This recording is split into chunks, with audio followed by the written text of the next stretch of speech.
This is Jerry Haymon. This is Danny Dogman Jones. And this is 50.com. You don't get nothing like this nowhere. Everybody move like brothers, and everybody from different places. Milwaukee, St. Louis, Detroit, Texas, Atlanta, Cali, you know what I'm saying, Florida. We got people from everywhere, and everybody move as one. Everybody is prospering in some kind of way, in their own way. Every man plays his own role, and everything starts with the leader. I'm a good leader, so I got good people that follow. BMF stands for Black Mafia Family. And Black Mafia Family is it's a brand. Well, one of the reasons that I wanted to tell a story was, you know, when I met Danny in St. Louis, because I was first originally doing a book called Justice or Just Us. And I was going to different urban areas, and I was pointing out the disparities between prison sentences between young black males and, you know, and other nationalities. And when I met Danny in St. Louis and we talked and he told me his story, then that's when I changed it, because I could have still got that message out through a brand like BMF and with a brother's story that was just so important, because it could have actually helped some other person that decided, I want to pick up that pack, or I want to pick up that 40 cal, and maybe after they read this story, they might change their mind. I was actually interviewing a lot of people from St. Louis. And then I run into Danny, and I started interviewing him, not knowing who he was. And then when he started telling me his story, it turned out that I ended up taking over 300 pages of notes on the brother. And when I went back home and I started looking at those notes, I said, oh, I got a story here. Well, as I was a kid, I was growing up, my passion was always to train dogs and breed dogs. That was my passion. So I bought some American Bulldogs, and I started breeding them, and I was working on the railroad at the time, and I was breeding the dogs at the time. And so I got real successful breeding the dogs. You know, I said, there's a lot of money in this. So just so happened, I was out, I had the dogs out in the front yard, in my front yard where I stayed at on the south side. And a guy pulled up in the Escalade. You know, first one I seen, new one just came out. So he said, what you want for those dogs? And I told him what I want for the dogs. And he said, I'll be back. He said, give me 2 weeks, I'll be back. So, you know, me, I'm like, okay, well, whatever, man. And, you know, we talked a little bit, and I said, when I went in the house, I said, oh, he ain't coming back. He just talking. That's another person that's talking. So when 2 weeks came by, he showed up at my door. My girl said, Danny, some guys out here for you. You know, I said, huh? She said, yeah, some guys out here. And so just so happened, the guy that showed up at my door was Wani. You know, he's a BMF member. You know, he was one of the high-ranking guys up in St. Louis. Matter of fact, he ran St. Louis for the brothers. So with that being said, that's how I came in contact. My relationship started with BMF, selling all the BMF member dogs. And the crazy part about it, they would pay me the money for the dogs up in front. Didn't matter, you know, they give me what I wanted, then there was no problem.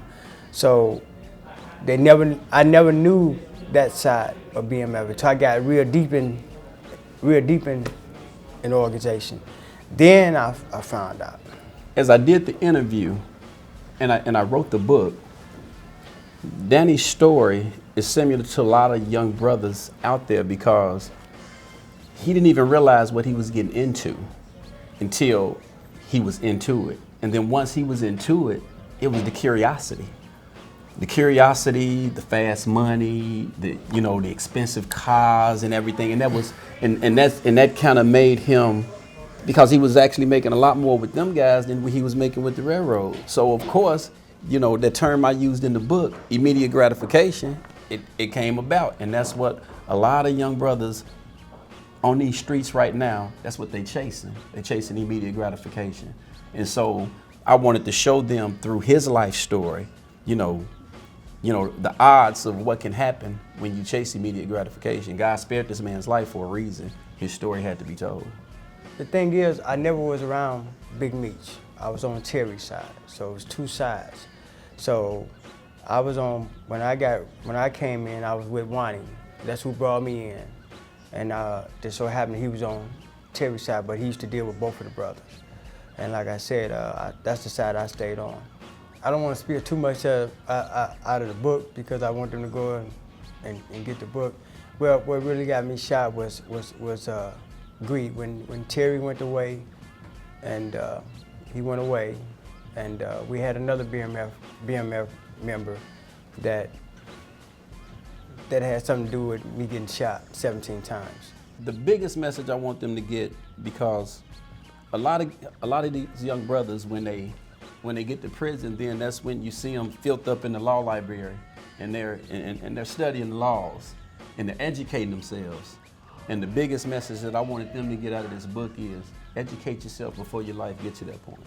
June the 2nd, the book came out, and I think June the 12th is when he actually announced it. Yeah, I just spoke to him about it, and he said he did read the book.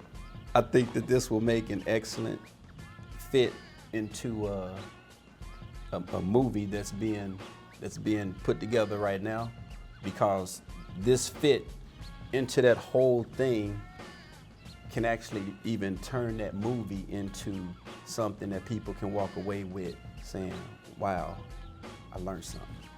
I think music, I think media, my opinion is when these guys go into the booth, these guys are talking about their life experiences. They're sharing something that they want to get across, just like what I'm sharing in my writing. But then when the media gets involved, they construe the music and the hip hop and they glamorize and focus on just the negative aspects of it. And so this is what our kids see, and this is what our kids want to mimic. It's just the negative aspect of it. And so that's why things like my book, I got more books coming out, and these are things that will also show that there is a positive aspect to hip hop, man.